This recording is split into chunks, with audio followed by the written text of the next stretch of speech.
So we talked about the effects of traction. So basically now we're going to talk about those indications, which makes sense it correlates with the effects. So if you have a disc bulge or a herniation, we saw that you can get reduction of that disc bulge. So that's an obvious indication for utilizing traction. We also have nerve root impingement. We talked about how by opening that space of both the vertebral bodies, the epiphyseal joint space, the intervertebral foramen, that we open that up and decrease the compression on the nerve root. So we know that nerve root impingement would also be an indication of where traction might be effective. Joint hypomobility. We have a little asterisk here. This is where you want to make sure that the adjacent joints are not pathologically hypermobile, because we know with mechanical traction, it's very hard to isolate out just one joint. So if we're trying to target that hypomobile joint, we're also going to target those hypermobile joints above and below if they're there. And so that would be a contraindication in that case. So you just want to make sure that's been assessed by the physical therapist before you apply the traction. Also for subacute joint inflammation, this is really good. We talked about how it helps with the soft tissue and the muscle spasm relaxation in order to help the patient with their pain. And in the acute inflammatory phase, as long as it's after about day 3 or 4, you can use traction. You're just going to use a static hold versus the oscillatory intermittent.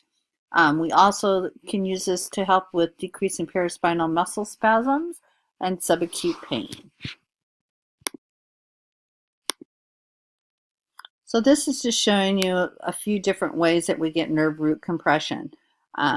So first we have that nucleus propulsa herniating posteriorly and putting pressure on that nerve root and causing compression, and then causing that referral pain most likely down either to the upper extremity or the lower extremity. We also can get what we call disc degeneration, or DDD, and that's where you get those osteophyte encroachments. So just like you do with the knee or the hip, you get this osteoarthritis change in the bones. You get these bony fragments, and that also obviously puts some compression, narrows the space and puts compression on that nerve in that intervertebral foramen. And we also have what we call spondylolisthesis, so that's that anterior forward slippage of that vertebrae that can also cause some compression of the nerve root. So contraindications. With this, I'm going to give you both the contraindications that are in your Cameron book, and then we'll have 2 separate slides that will just kind of consolidate it into a more simpler list for you for the practical exam. So the contraindications are anywhere where motion is contraindicated. We know that traction can increase joint mobility. So if we have an area that already has too much joint mobility, we obviously are not going to want to use this as an intervention. Acute injury or inflammation, we talked about that. So in those first couple of days, we're not going to be doing that. We're going to wait until that calms down a little bit. And we have a process that happens with herniated discs as well. And so usually after about day 3 or 4, we can start the testing with the static at a low force for a few minutes, like 5 minutes as a test. If that works well, then we can start progressing them. We already talked about the joint hypermobility or instability. Again, that kind of goes along with where motion is contraindicated. We don't want to create more motion with that person who has a hypermobile or unstable joint. If we apply the traction and they get increased peripheralization of their symptoms, that's a contraindication. We're going to stop that traction right away. That person, most likely, if there hasn't been an MRI, they probably have a medial disc protrusion, or they may also have like a disc fragment that's totally dislodged. And so with those, traction is contraindicated. Somebody who has uncontrolled hypertension,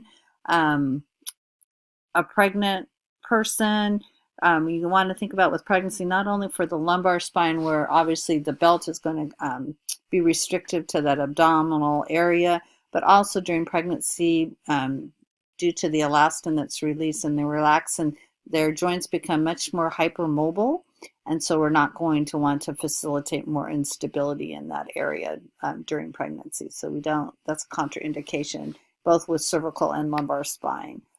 Spinal infections, obviously, spinal cancer, spinal cord pressure, also any type of rheumatoid arthritis, generally speaking, because they've been on steroids for a prolonged period of time, which then will result in some osteoporotic joints and make them more susceptible for fractures. Any recent fractures is a contraindication, abdominal or hiatal hernia, because of that intradiscal pressure and also just the placement of the belts, an aortic aneurysm, and also severe hemorrhoids, which also has to do with that increase in intradiscal pressure, which is going to just make those more severe. Precautions, I'm going to say the same thing. These are the precautions listed in Cameron, but they will be a little bit different for your practical exam, so there'll be a slide specific to that for you. Any structural diseases or conditions affecting the spine, we've already talked about rheumatoid arthritis and osteoarthritis, spondylolisthesis, all those would be under those structural diseases. When pressure of the belts may be hazardous, a displaced annular fragment, a medial disc protrusion, those are usually going to be identified with an MRI. Severe pain resolves fully with the traction. So to explain this with you, so let's say you have a patient and they have some radicular symptoms. You put them on the traction and it doesn't just diminish a little bit, it diminishes totally. So what we need to be careful of is that we haven't compressed that nerve completely, because when you compress a nerve completely, it becomes totally numb and thus you feel nothing. So with that in case, we might stop if the pain goes away immediately and recheck their reflexes, their myotomes, to make sure that we haven't totally compressed that nerve root. Somebody who's claustrophobic has other psychological aversions to traction where they just don't like that ability of being all strapped in. You're not going to use this as an option. You probably would do a manual traction instead. They aren't able to tolerate prone or supine position, and they're disoriented. If they're disoriented, they're more likely to try and get out of the unit, and they're going to entangle themselves and harm themselves, because this is something that you leave the patient with a call button, and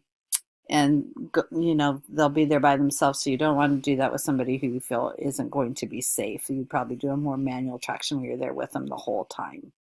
Okay. So contraindications for the lumbar spine for your practical exam, we're going to do that on the next slide. Okay.